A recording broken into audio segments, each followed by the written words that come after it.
وما أرسلنا من قبلك إلا رجالا نوحي إليهم فاسألوا أهل الذكر إن كنتم لا تعلمون.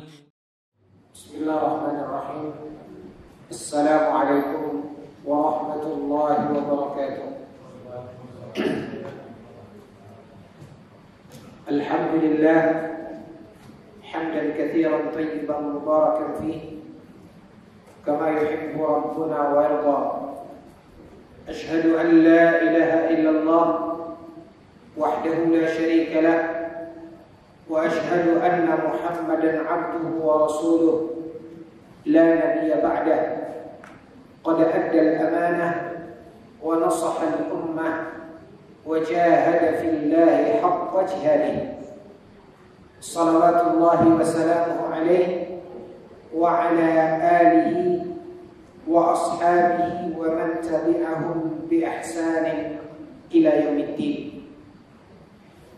Ikhwatal iman, puji dan syukur kita menajatkan kehadirat Allah Azza wa Jalla. Salawat beserta salam pada junjungan kita Nabi Muhammad sallallahu alaihi wasallam. Kaum muslimin wal muslimat, a'azzani Allah wa iyyakum. Sesuai dengan permintaan di mana diminta kepada kita dalam pembahasan kajian di Sabtu malam ini di masjid kita ini,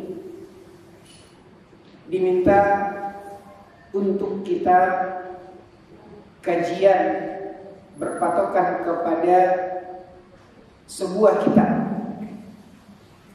dan kitab yang dipilihkan untuk minta dibahas dalam kajian ini sesuai dengan konfirmasi, yaitu kitab Bulughul Maram. Kitab Bulughul Maram min Adillatil Ahkam, kitab yang dikarang oleh Imam Ibnu Hajar Al-Asqalani rahimahullah ta'ala, di mana dalam kitab Bulughul Maram min Adillatil Ahkam, penulis yaitu Imam Ibnu Hajar Al-Asqalani menukilkan beberapa dalil-dalil sesuai dengan judul kitab yang ditulis oleh Imam Ibnu Hajar Al-Asqalani ini, di mana kitab itu beliau beri nama Bulughul Maram min Adillatil Ahkam, yaitu jawaban tuntas dari dalil-dalil terkait dengan hukum. Di mana di dalam kitab ini, sesuai dengan judul kitabnya, adalah kitab yang memuat dalil-dalil terkait hukum-hukum fikih. Maka sebahagian para ulama memasukkan kitab ini sebagai kitab acuan dalam pembahasan fikih. Sementara pada dasarnya dan sebenarnya ini adalah kitab yang mengupas dan memaparkan tentang dalil-dalil, khususnya dalil-dalil yang berkaitan dengan hukum-hukum yang ada di dalam ilmu fikih. Sehingga ikhwatul iman, melihat dari sisi ini, sebahagian para ulama mengategorikan kitab ini adalah kitab hadis, karena kitab ini penuh dengan dalil-dalil dari hadis Nabi Sallallahu Alaihi Wasallam. Maka melihat dari isinya yang syarat dan penuh dengan dalil-dalil dari hadis Nabi SAW, maka sebagian ulama mengategorikan ini adalah kitab hadis.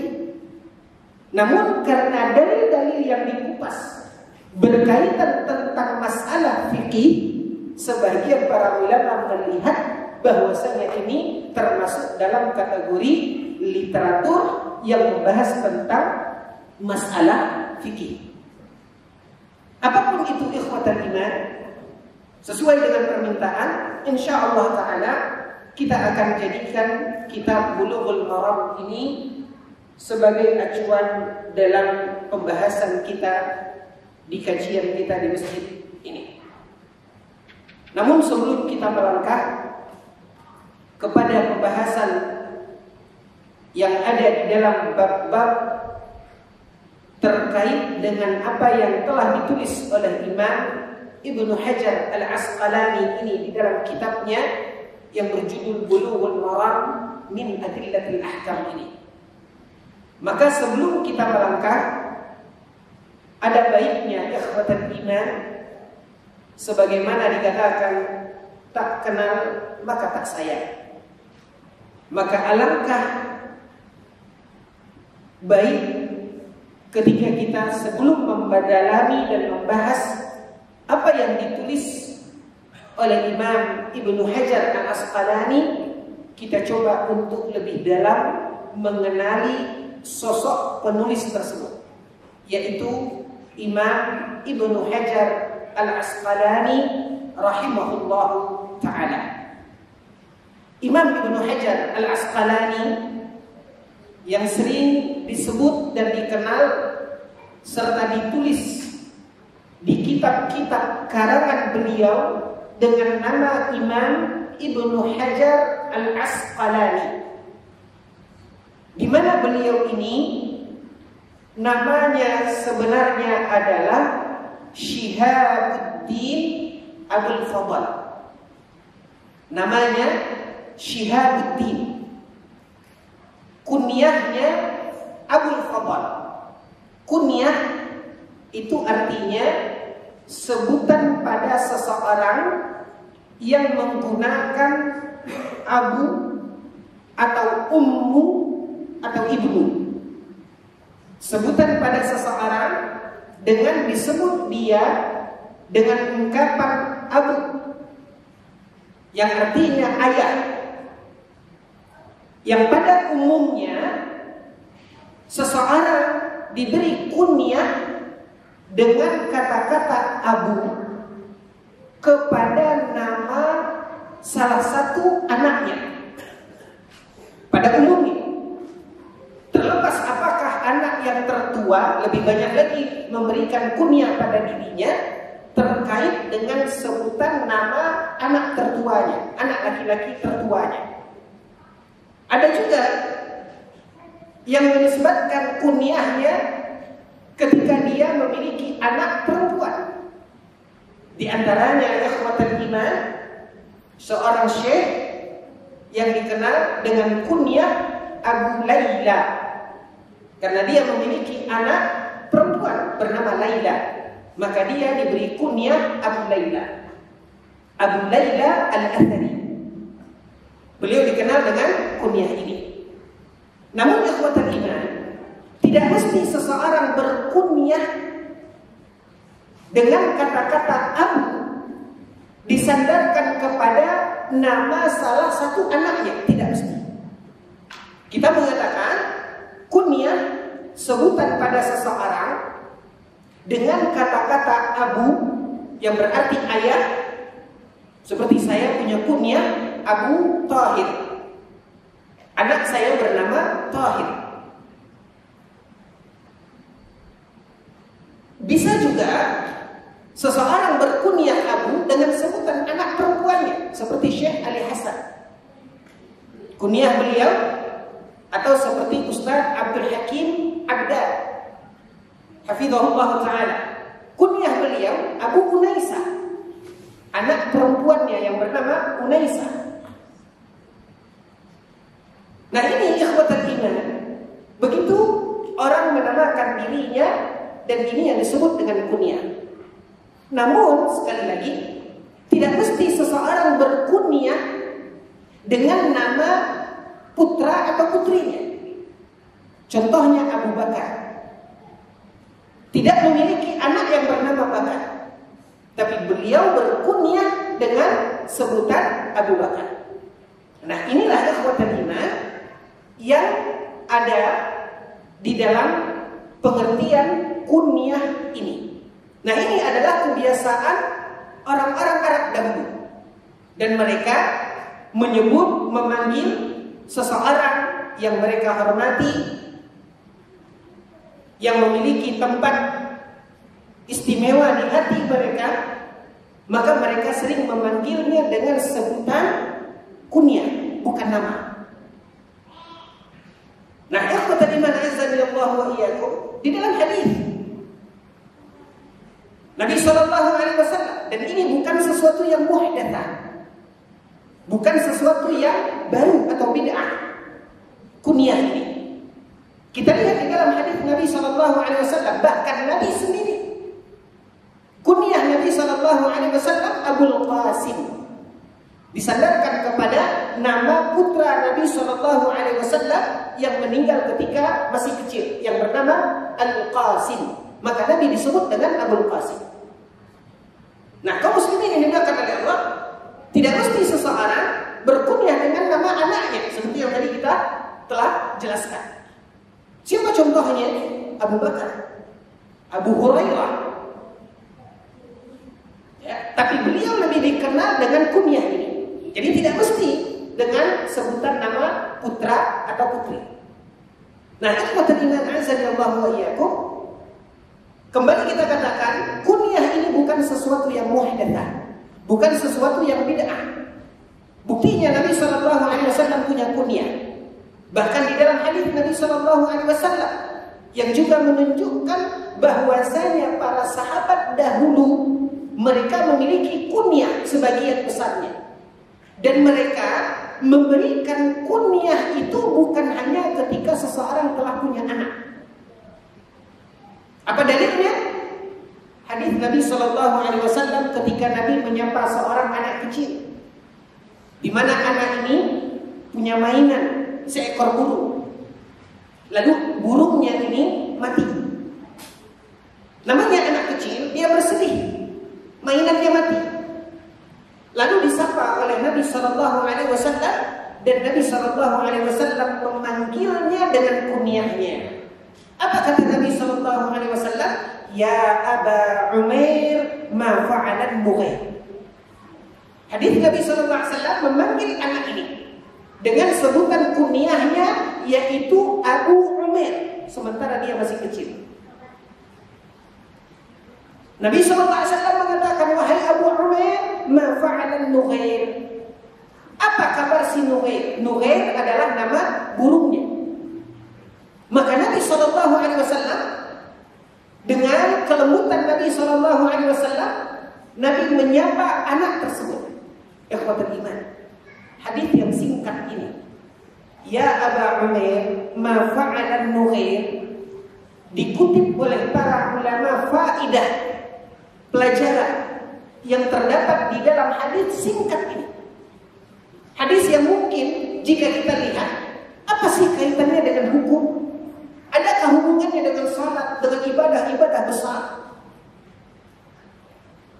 Hanyalah sebuah ungkapan Nabi sallallahu alaihi wasallam menyapa seorang anak kecil,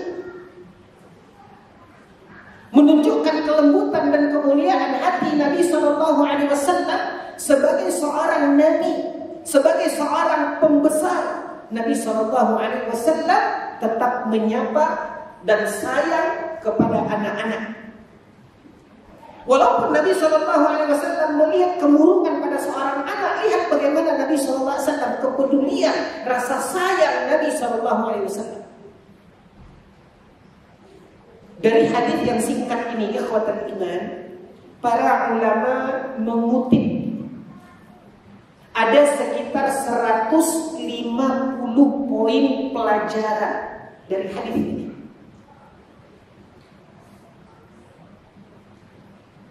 Nah, ikhwatul Ikhwatul iman azza Allah wa iyyakum. Kembali kita kepada kunyah.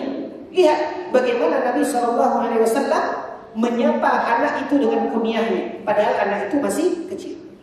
Maka ini menunjukkan salah satu pelajarannya bahwasanya kunyah tidak mesti dipakai pada seseorang ketika dia telah memiliki anak. Bahkan dari kecil pun mereka sudah dikenal dengan kunyahnya. Ikhwatul iman.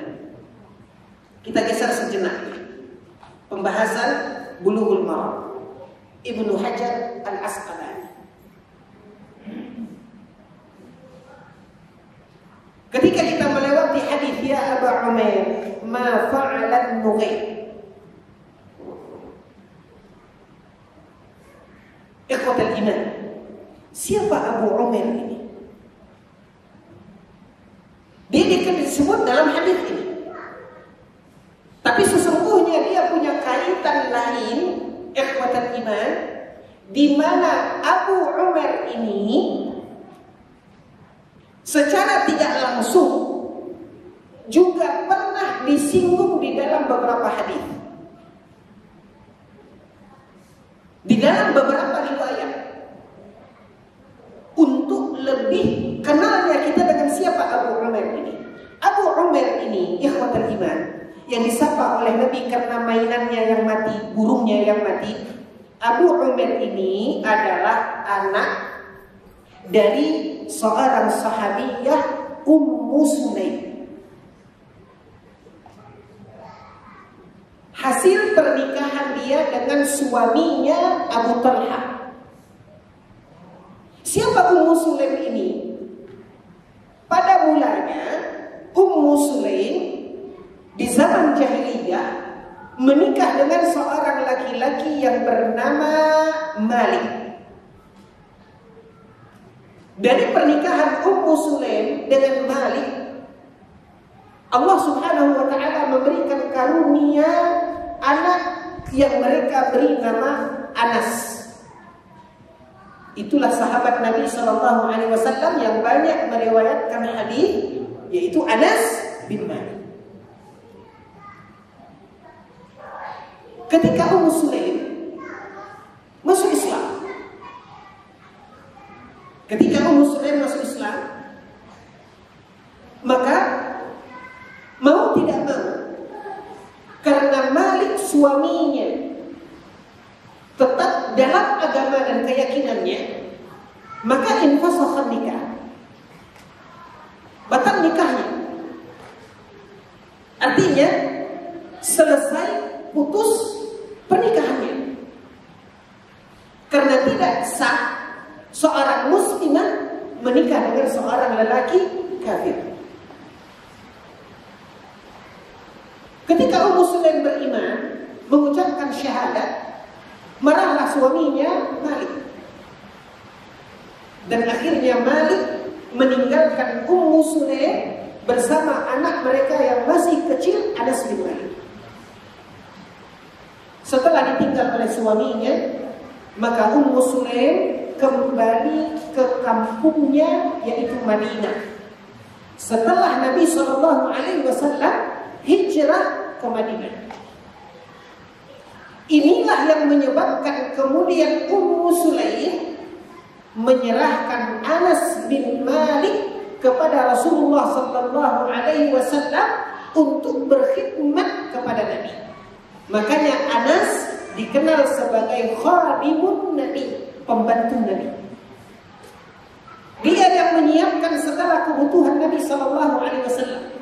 Makanya ikhwatul iman, kalau kita lihat buku-buku hadis-hadis yang terkait dengan amaliyah Nabi, tentang wudhu Nabi, ya, tentang apa yang dilakukan oleh Nabi, itu pada umumnya banyak diriwayatkan oleh Anas bin Malik, karena dia selalu mendampingi Nabi SAW dalam kesehariannya.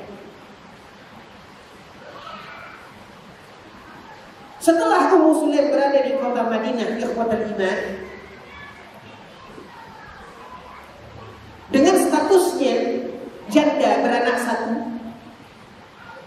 ada seorang pembesar di kota Madinah bernama Abu Talha. Seorang terpandang dan kaya. Lalu dia mengutarakan maksudnya meminang Ummu Sulaim ini.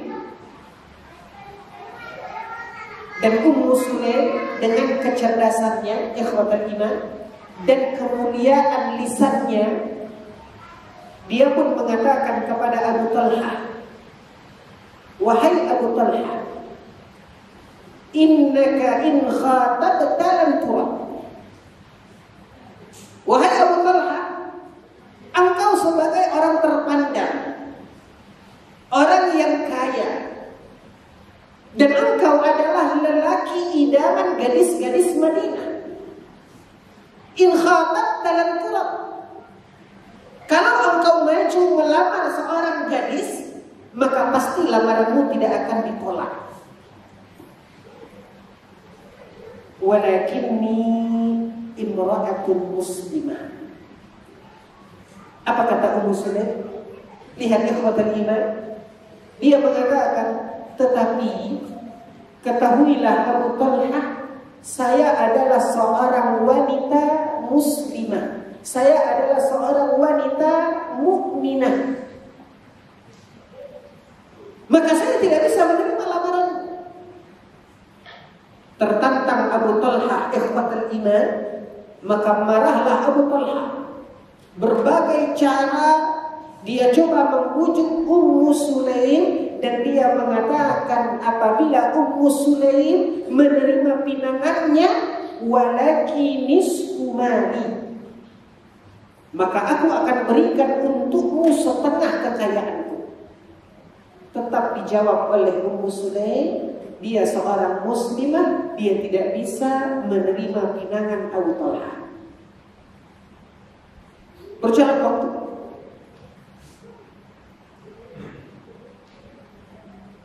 seorang terpandang merasa tertantang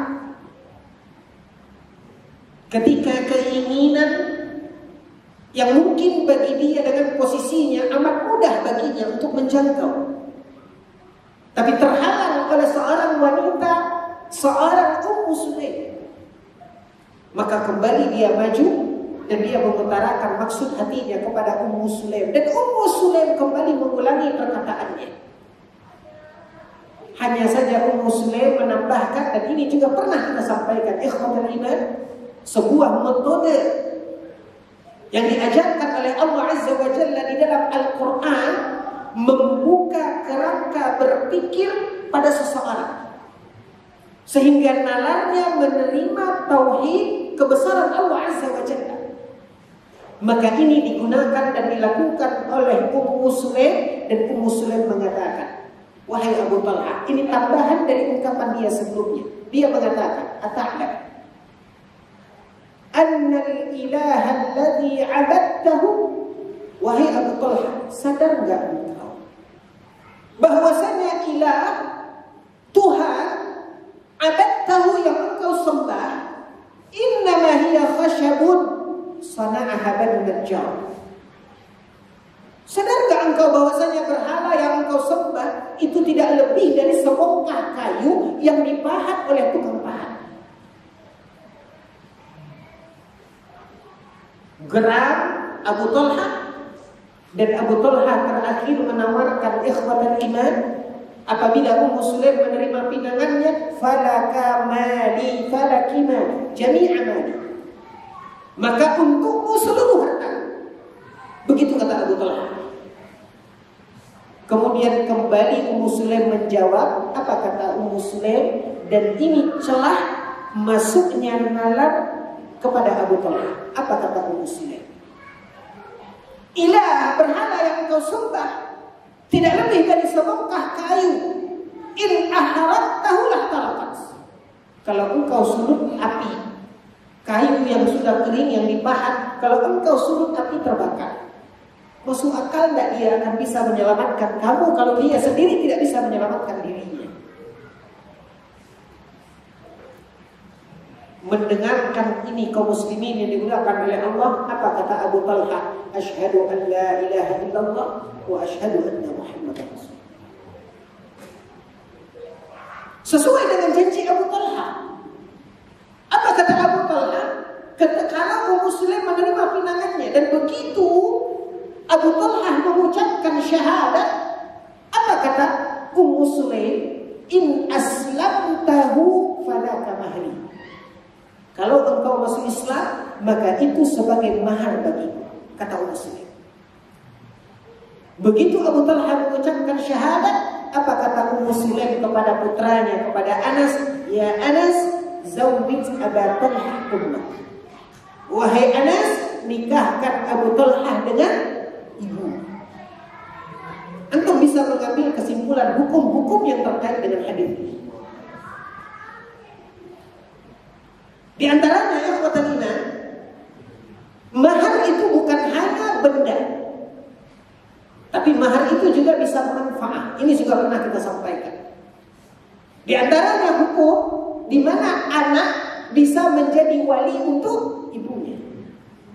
Walhasil ikhwatal iman, menikahlah Abu Talha dengan Sulaim. Dan Abu Talha sesuai dengan janjinya memberikan harta semuanya kepada Sulaim. Tetapi Sulaim melakukan ini bukan karena terpanggil harta kekayaan Abu Talha. Apa kata Sulaim? Aku tidak butuh harta. Sudah cukup bagiku sebagai mahar Islammu. Nah, ikhwatal iman azani Allah wa iyyakum. Dari pernikahan Sulaim dengan Abu Talha lahirlah seorang anak, yaitu Abu Umair. Abu Umair yang ditegur oleh Nabi Sallallahu Alaihi Wasallam. Dari pernikahan Abu Talha dan Sulaim belum selesai.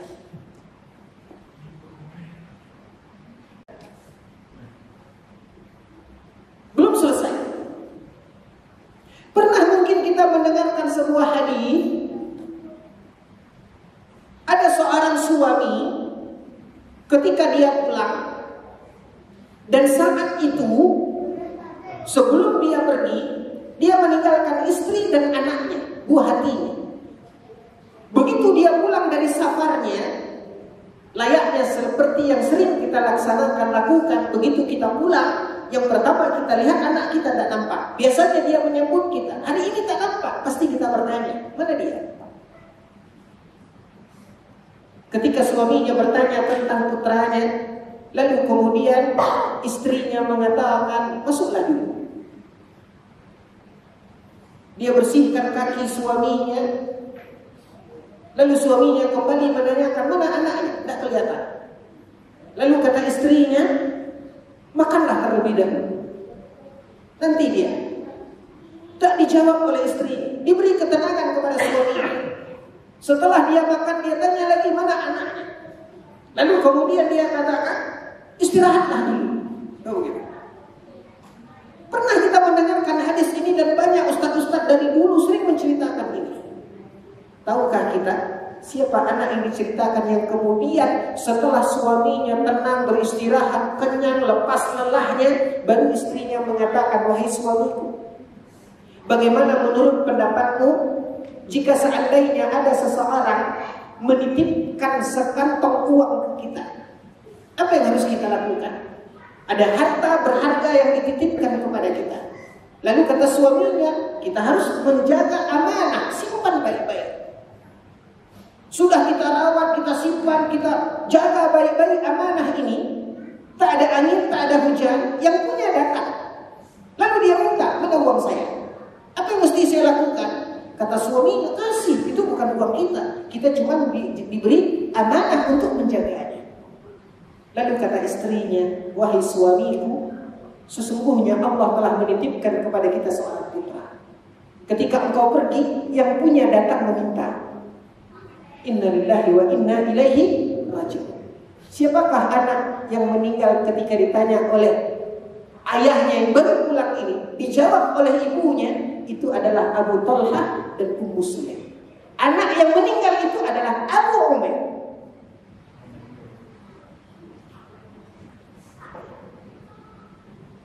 Nah, ikhwatul iman.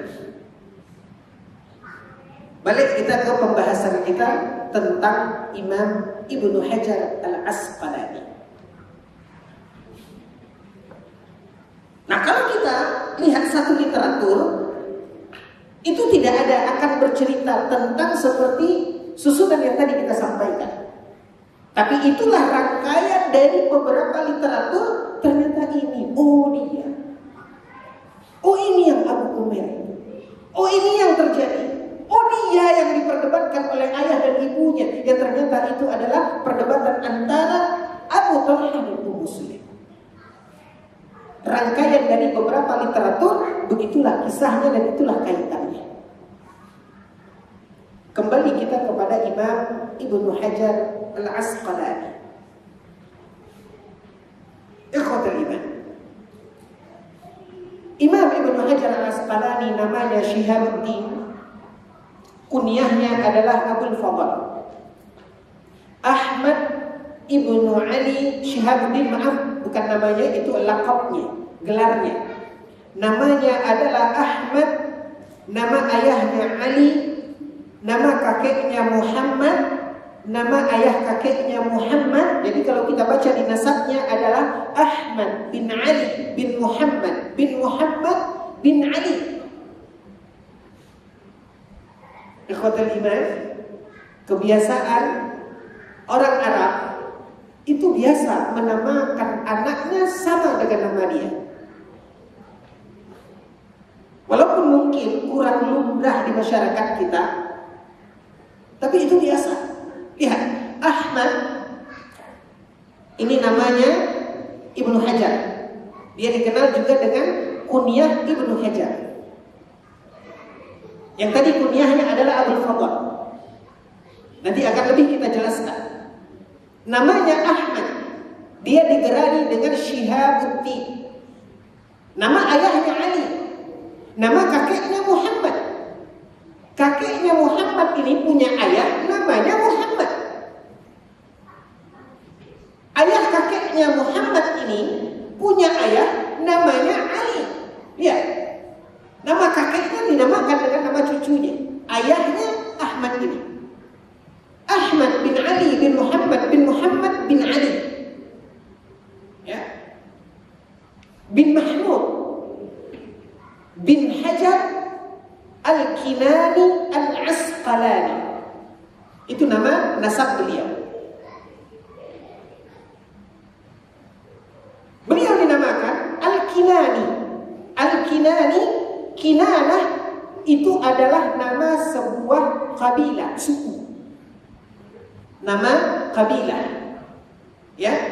Asqalan, namanya Al-Asqalani. Asqalan hiya madinatul lati jaa minha usuluhu.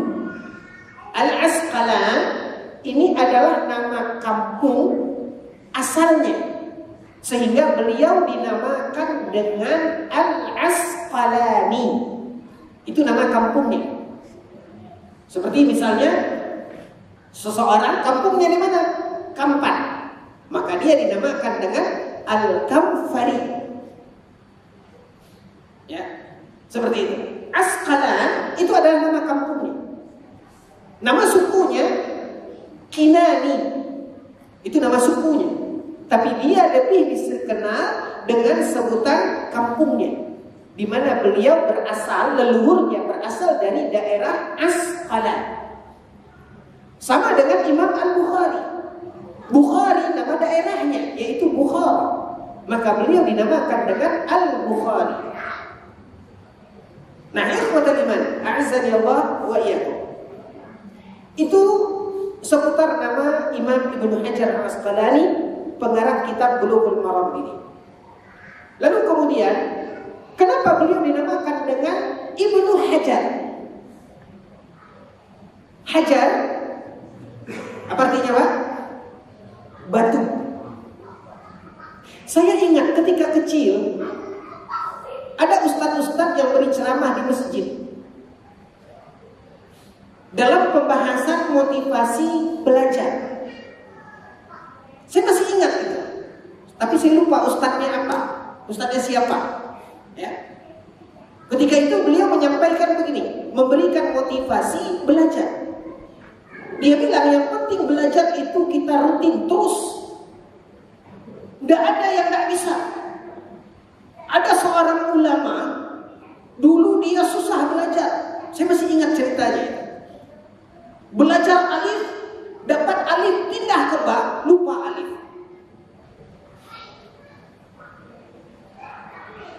Pindah ke ba, lupa alif. Ulang lagi alif, lupa ba. Begitu beliau mengumpamakan. Tapi suatu hari dia sedih ketika dia tidak bisa belajar seperti itu. Kok dapat satu, lupa satu, dapat satu, lupa satu. Sedang dia sedih itu, berteduhlah dia karena ada hujan lebat, katanya. Lalu dia lihat ada tetesan air hujan mengenai batu. Setetes, setetes, setetes, setetes. Kemudian batu yang begitu keras berlubang disebabkan oleh batu yang begitu keras bisa berlubang disebabkan tetesan air. Maka di situ dia termotivasi bahwasanya kita terus belajar dan tidak ada yang tidak bisa. Karena dia belajar dari batu, maka dia kemudian menjadi ulama. Itulah namanya kemudian anak batu. Dan dalam bahasa Arabnya disebut, saya tidak tahu ini literaturnya dari mana. Betulkah itu yang dikatakan dengan sosok Ibnu Hajar Al-Asqalani? Bukan. Justru Imam Ibnu Hajar Al-Asqalani dikaruniai oleh Allah Azza wa Jalla kecerdasan yang luar biasa. Nanti akan terlihat. Entah dari mana Ustaz itu bercerita.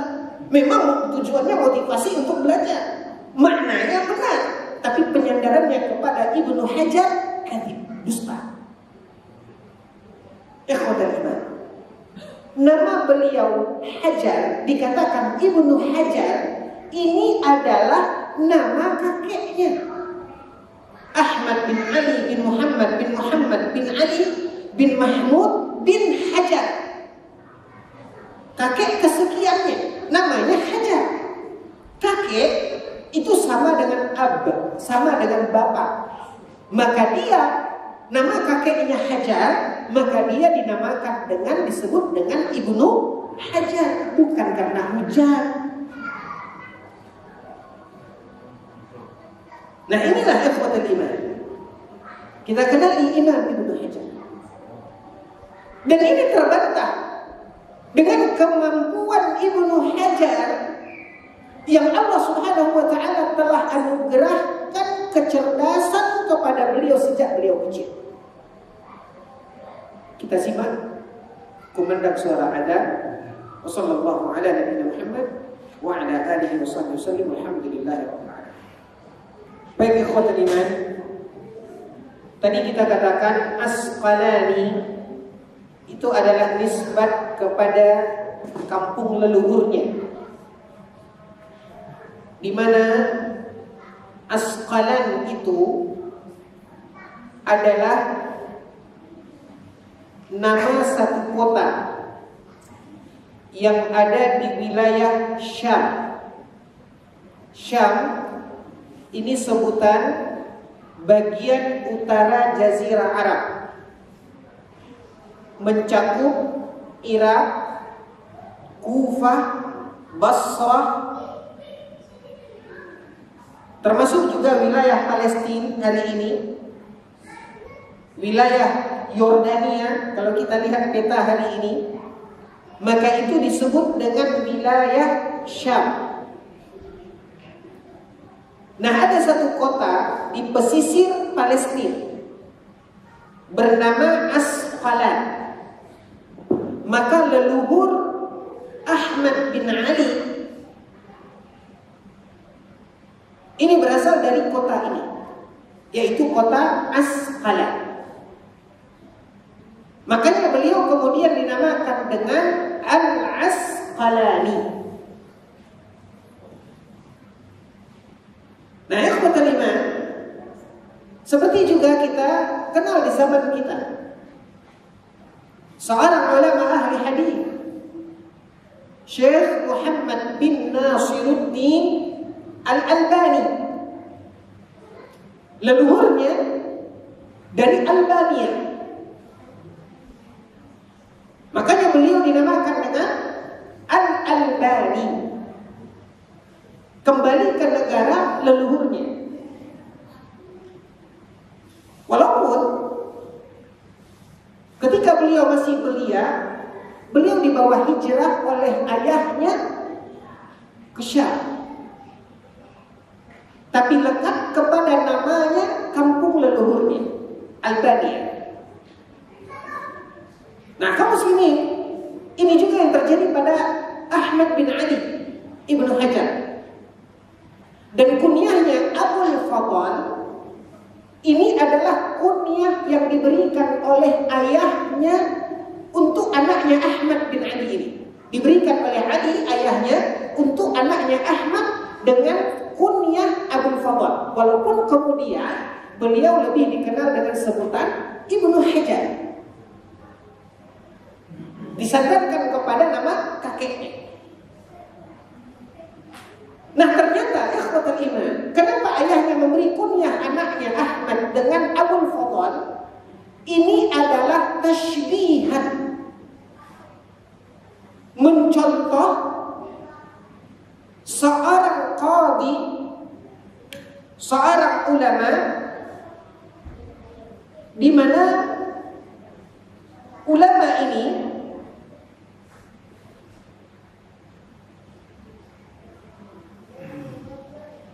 adalah qadi di Mekah. Kunyahnya Abul Fadl, yaitu Muhammad bin Ahmad bin Abdul Aziz Al-Uqayli Al-Nuwairi, seorang qadi, seorang hakim di kota Mekah.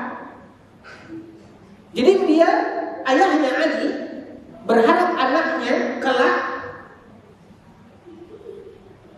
akan besar seperti qadi ini.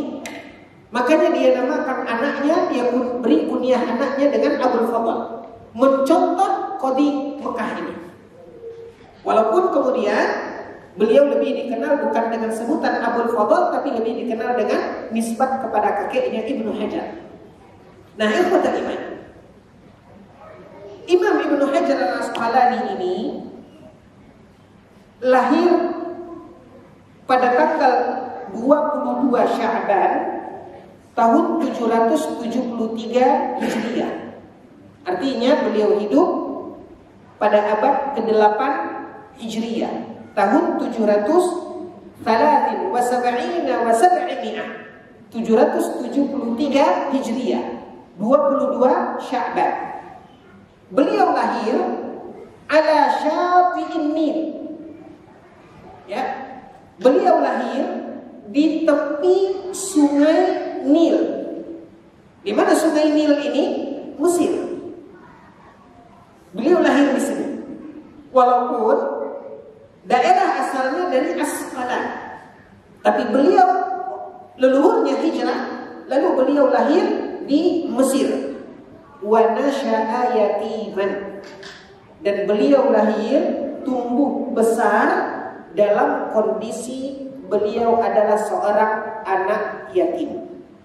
Wa nasha'a yatiman haitsu mata abuhu wa lahu min al-umri 4 sanawat, di mana ayahnya meninggal ketika Ahmad masih berumur 4 tahun.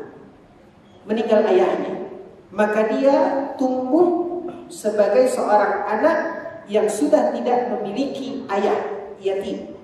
Wa kanat ummuhu qad matat qabla dhalik, dan sebelum ayahnya meninggal, ibunya terlebih dahulu meninggal. Artinya umur 4 tahun ayahnya meninggal, dan sebelum itu ibunya sudah meninggal. Betulkah Ibnu Hajar sosok yang dikatakan mengaji alif, pindah ke ba, lupa alif? Ikhwatal iman, mari kita simak di biografinya Imam Ibnu Hajar. Dakhala al-kuttaba wa huwa ibnu 5 sinin. Dia masuk kutab, dia masuk sekolah itu pada usia 5 tahun. 4 tahun ayahnya meninggal, usia 5 tahun dia masuk sekolah.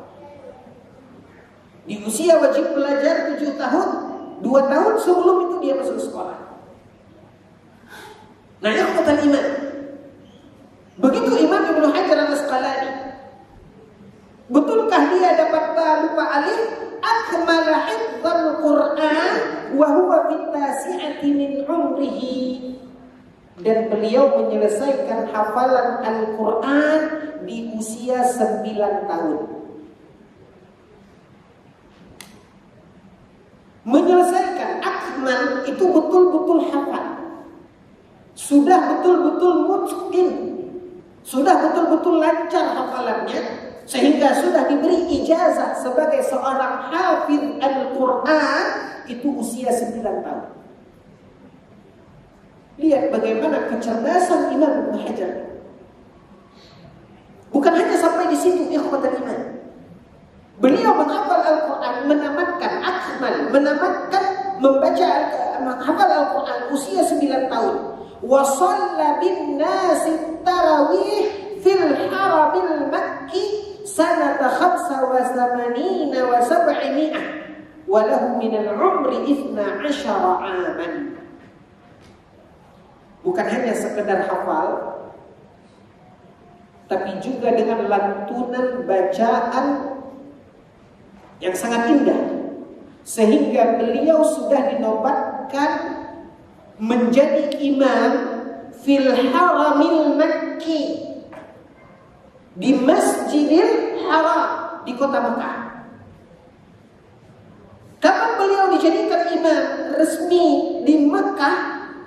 Pada tahun 85 wa 700, yaitu pada tahun 785 Hijriah. Berapa umurnya? 773 lahir, 785 sudah menjadi imam di Mekah. Bukan di mushola kampung, di Masjidil Haram. Wa umruhu 12 sana. Lihat tahun kelahirannya dan tahun beliau jadi imam, umurnya baru 12 tahun. Gak tanggung-tanggung, ikhwatal iman.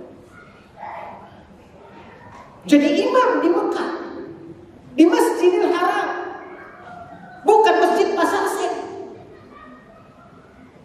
Masjidil Haram resmi, usia 12 tahun. Muncul pertanyaan, ikhwatul iman, layakkah anak usia 12 tahun kita berikan kesempatan untuk mengimami sholat, dan itu imam sholat tarawih yang kita tahu bagaimana sampai hari ini di Masjidil Haram, imam tarawih Ramadan. Nah, muncul pertanyaan, ikhwatul iman, usia itu 12 tahun, layakkah dan pantaskah anak-anak kita berikan kesempatan di usia itu, bahkan mungkin sebelum itu, untuk menjadi imam? Kita sudah memasuki bulan Rajab, habis Rajab Sya'ban, sebentar lagi Ramadan. Biasanya kawan-kawan memotivasi anak-anak kita yang sedang pendidikan di pondok pesantren, dimanfaatkan mereka ini untuk menjadi imam-imam di masjid-masjid. Ini sering terjadi gesekan. Sering terjadi gesekan. Bolehkah anak kelas 2 SMP, 12 tahun, 13 tahun, bahkan ikhwatul iman, beberapa minggu yang lalu saya punya ada kajian di luar kota, dan ternyata di daerah itu ada ikhwan kita yang bawa anaknya pulang, masih kelas 2 SLTP, kelas 2 SMP di pesantren, lalu disuruh jadi imam di kampungnya. Heboh di kampung itu dan mengatakan apa? Ada satu bapak-bapak di situ mengatakan, bapak-bapak, ibu-ibu, ulang sholat di rumah. Masa anak kecil jadi imam? Nah kebetulan sedang hangat masalah itu. Alhamdulillah saya ada kajian di kampung itu. Kemudian ada jamaah yang bertanya, sebenarnya ini bagaimana? Bolehkah ikhwatan iman? Maka saya jawab dengan menukilkan sebuah hadis yang diriwayatkan oleh Imam Al-Bukhari di dalam kitab sahihnya. Sebuah hadis yang diriwayatkan dari Amr bin Salamah radhiyallahu anhu, seorang sahabat Nabi sallallahu alaihi wasallam. Beliau menceritakan, qala Nabi sallallahu alaihi wasallam, kata Amr bin Salamah, Nabi bersabda. Apa kata Nabi? Idza hanatis salatu falyu'adzin ahadukum.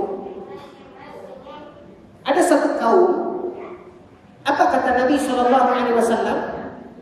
Yaitu Banu Salamah, kaumnya Amr bin Salamah ini. Apa kata Nabi sallallahu alaihi wasallam?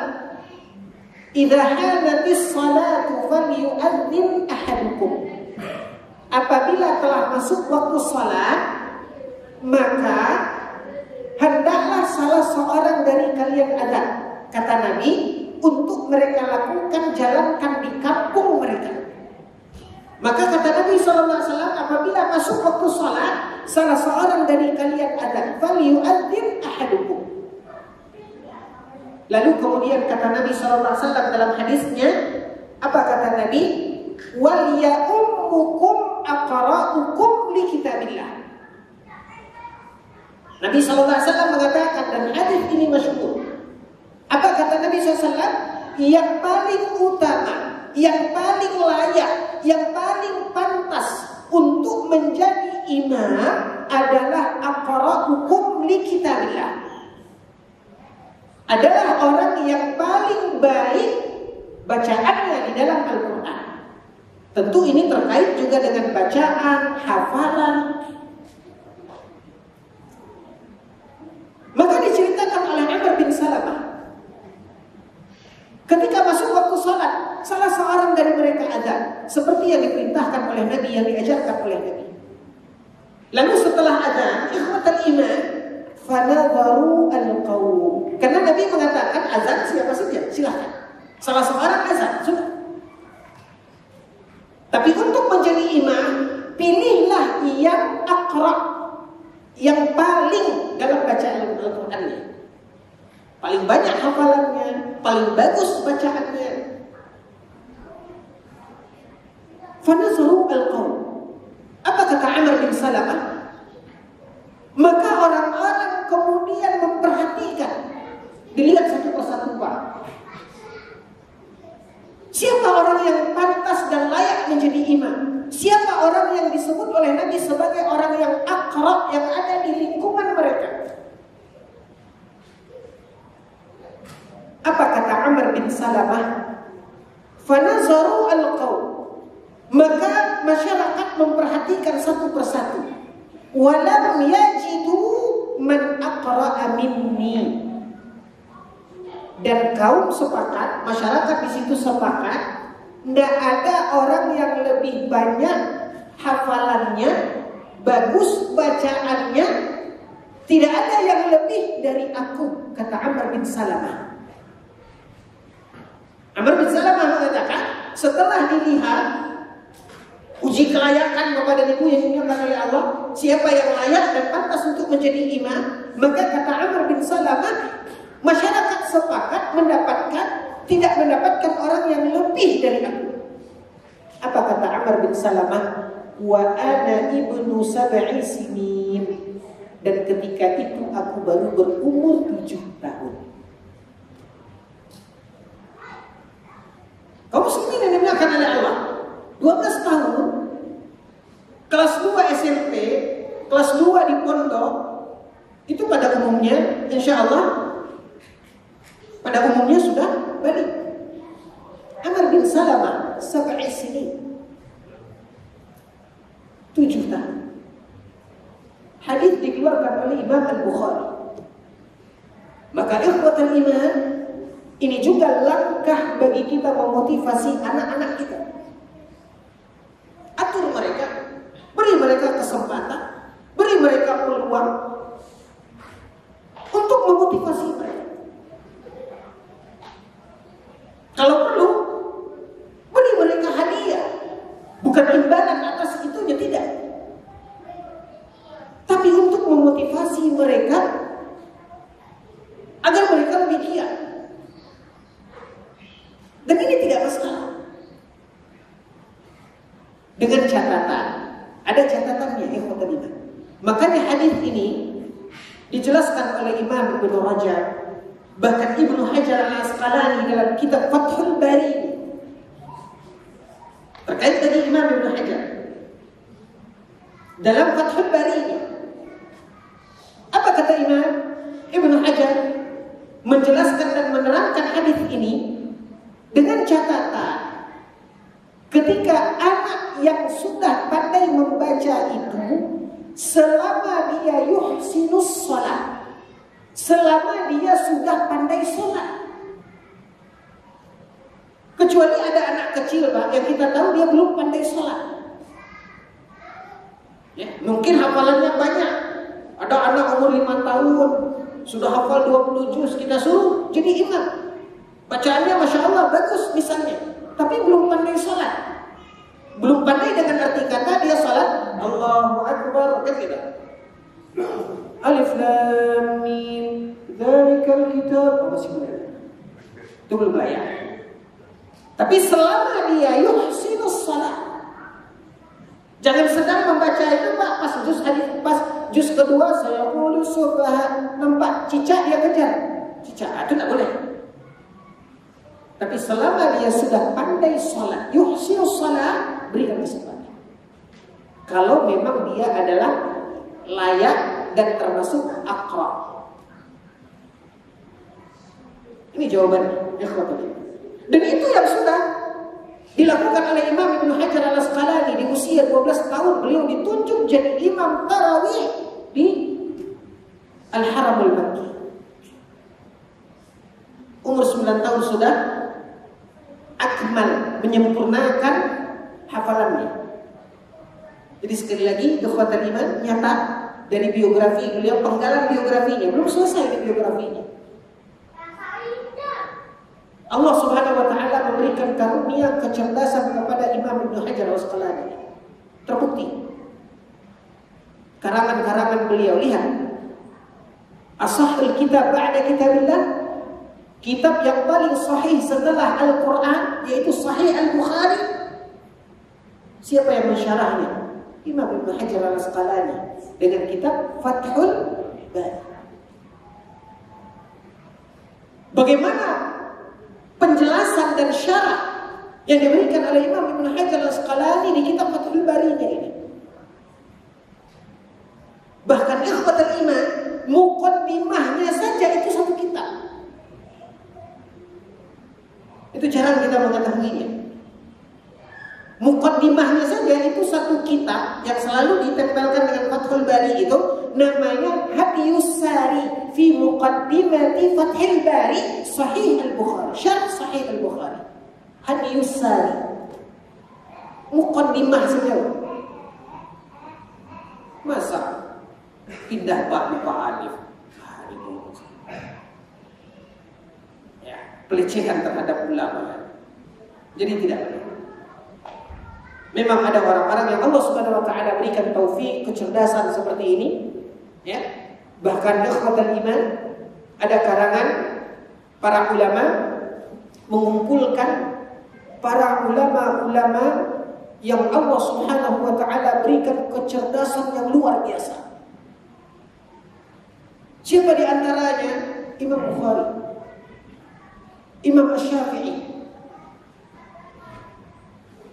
dan imam-imam yang lainnya. Sebagian mereka kecerdasan yang luar biasa.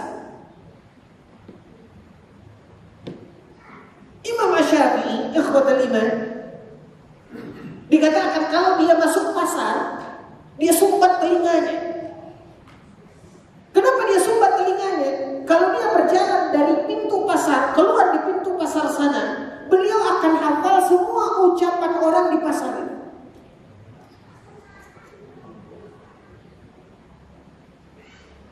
Pernah satu hari, ya,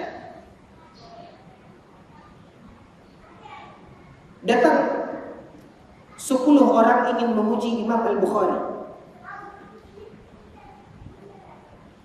Masing-masing orang itu dari 10 orang membawa 10 hadis yang dia kacau. Hadis itu dia kacau, tidak berurutan. Lalu dia bertanya,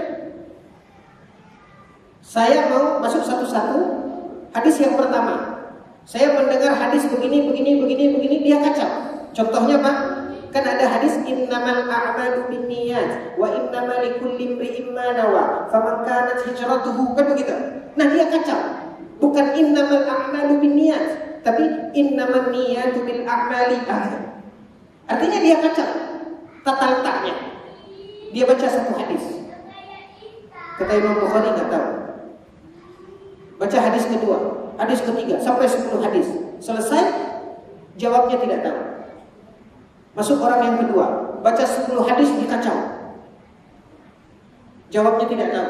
Masuk orang ketiga, 10 hadis, 30 hadis, 40 hadis, sampai 10 orang, masing-masing 10 hadis. Udah semuanya membacakan hadis panjang yang dikacau-kacau itu Pak, dipanggil. Adapun Anda yang tadi Anda mengatakan hadis begini, itu salah. Yang benarnya begini. Apa kata para ulama Pak? Diulangi ke 100 hadisnya. Apa kata para ulama? Gak heran kalau beliau menyebutkan hadis yang benarnya itu begini. Kenapa? Karena beliau hafal.